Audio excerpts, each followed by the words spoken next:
Espírito Santo continua se destacando em casos de gripe aviária. Senador Capixaba é alvo de críticas ao comentar casos de racismo contra Vinícius Júnior. Novela Cais das Artes. Obra pagou quase 60 milhões de reais de forma irregular. Isso e muito mais, a partir de agora está no ar o Boletim ES Hoje.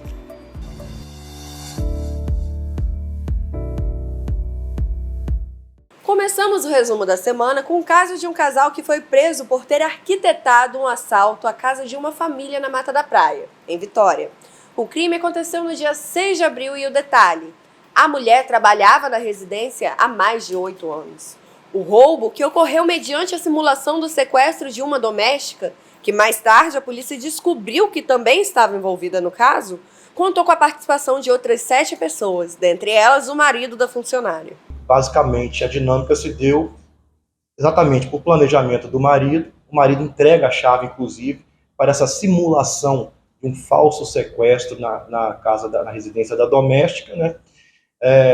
Fazendo com que a doméstica, em tese, tivesse sido coagida a levar a chave da residência de sua patroa e forneceu acesso aos bandidos, o que ficou claro, se tratou de uma simulação. Outra prisão nesta semana foi a de Daoud Nasser. O Vulgabel estava ligado ao comércio de carros de luxo, que vinha sendo investigado desde novembro do ano passado, quando foi deflagrada a Operação Creato, contra o tráfico de drogas em Vitória. Segundo a polícia, Daoud responde por falsificação de documentos públicos, adulteração de veículos automotores, organização criminosa e lavagem de dinheiro, sendo importante financiador do tráfico do bairro Taboazeiro e região. Daoud foi encontrado em uma casa na região de Mata, no bairro Jardim Bela Vista, em Serra. O Daoud tinha algumas ocupações ilícitas, né? Não tinha um esquema só.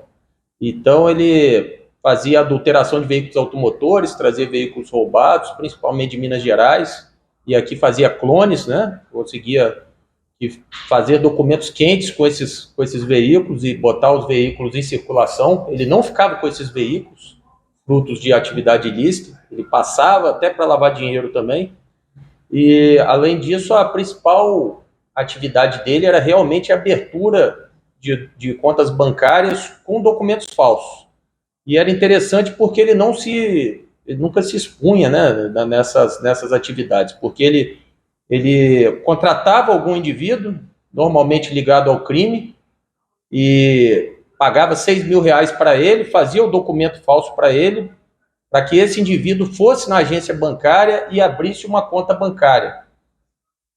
Passava os dados bancários, então o indivíduo passava os dados bancários para o Daoud, que assim efetuava empréstimos, pegava cartões de crédito, efetuava vários gastos, e nisso ele ia movimentando dinheiro e podia emprestar dinheiro para o tráfico de drogas, principalmente Taboazeiro, que ele morava.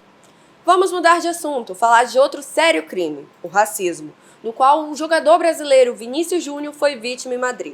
Entre tantas manifestações de defesa, o senador do Espírito Santo, Magno Malta, poderia ter ficado em silêncio, mas olhem o que ele disse durante a sessão de Comissão de Assuntos Econômicos do Senado.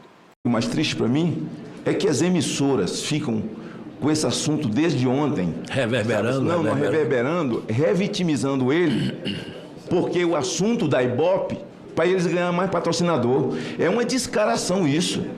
E depois é o seguinte, gente, assim, é um assunto que eu nem posso falar em público. Mas quando o cara é picado de cobra, quando ele corre para tomar uma injeção, aquela injeção foi feita de quê? De cobra.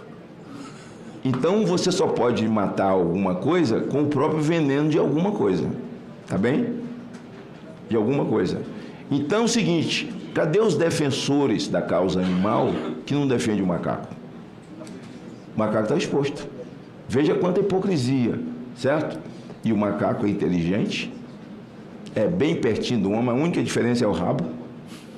Ágil, valente, alegre, tudo que você possa imaginar, ele tem, sabe? Eu, se fosse um jogador negro, eu entrava em campo com uma leitoinha branca nos braços, ainda dava um beijo nela, falava assim, olha como não tem nada contra branco, e eu ainda como, se tiver. Então, veneno se faz com veneno. Então esses caras ficam insistindo nesse negócio de macaco, daqui a pouco a Associação de Defesa dos Animais, que não tomou a defesa, então fica revitimizando o Vinícius. Ao invés de colocar o menino lá em cima, ele... A fala foi bastante criticada e já há movimento nacional para que ele responda criminal e administrativamente pelas declarações. Afinal de contas, os motoristas de aplicativos são ou não trabalhadores autônomos? O ministro do Supremo Tribunal Federal, Alexandre de Moraes, derrubou a decisão que estabelecia o vínculo trabalhista entre motoristas e aplicativos de viagem.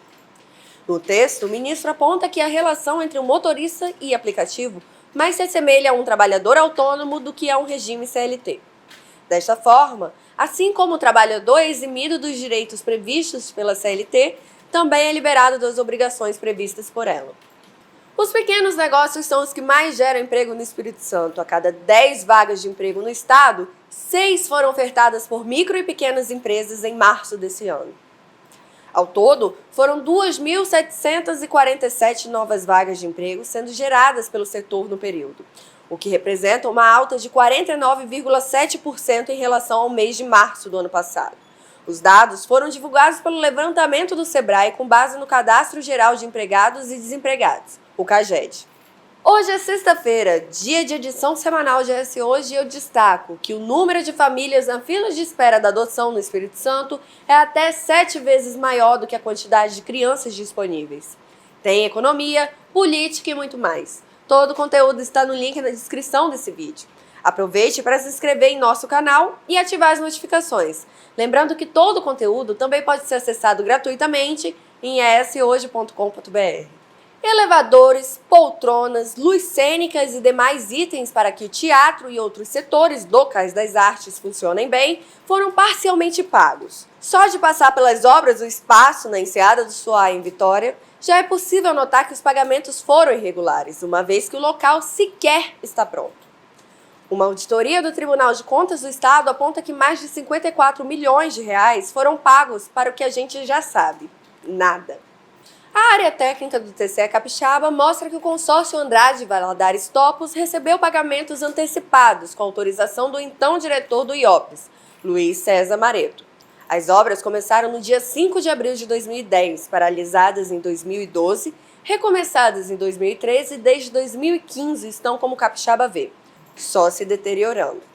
Quem mora em Vila Velha teve uma semana mais curtinha, porque na terça-feira, 23 de maio, foi comemorado o Dia da Colonização do Solo Espírito Santense. Teve desfile cívico-militar, apresentação da Esquadrilha de Fumaça e anúncios de obras para Vila Velha. O município Canela Verde vai receber mais de 42 milhões de reais em repasses do Fundo Cidades 2023, voltadas para adaptação às mudanças climáticas para execução de obras de macrodrenagem. O assunto agora é saúde. Isso porque o Espírito Santo continua se destacando, infelizmente, em casos de gripe aviária. No país, são cerca de 10 casos, sendo apenas 2 no Rio de Janeiro. O último teria sido de uma coruja na cidade de Serra. A ave foi identificada no dia 15 de maio e o resultado positivo saiu esta semana. Há cerca de 10 pessoas monitoradas no estado por terem tido acesso aos animais silvestres contaminados. Você sabia que estamos na Semana Nacional da Adoção? Porém, apesar dos esforços da campanha para incentivar a adoção, muitas pessoas ainda enfrentam desafios jurídicos para concretizar o processo. De acordo com especialistas, um dos maiores problemas é a preferência dos futuros papais que desejam adotar bebês sem irmãos e sem patologias. As exigências, somadas aos processos longos, provocam um aumento de adolescentes e crianças sem famílias. Por isso, o Judiciário Capixaba trabalha a campanha Esperando por Você, que é um projeto que dá voz, luz e visibilidade a crianças mais velhas com alguma deficiência e grupos de irmãos que vivem em instituições de acolhimento no estado. São aqueles que não conseguiram pretendentes pelo Sistema Nacional de Adoção. Ao todo, 34 participantes já vivem com suas novas famílias. O Boletim ES Hoje vai ficando por aqui, mas seguimos juntinhos todos os dias em eshoje.com.br e nas redes sociais com @eshoje. Tenham todos um ótimo final de semana e até a próxima!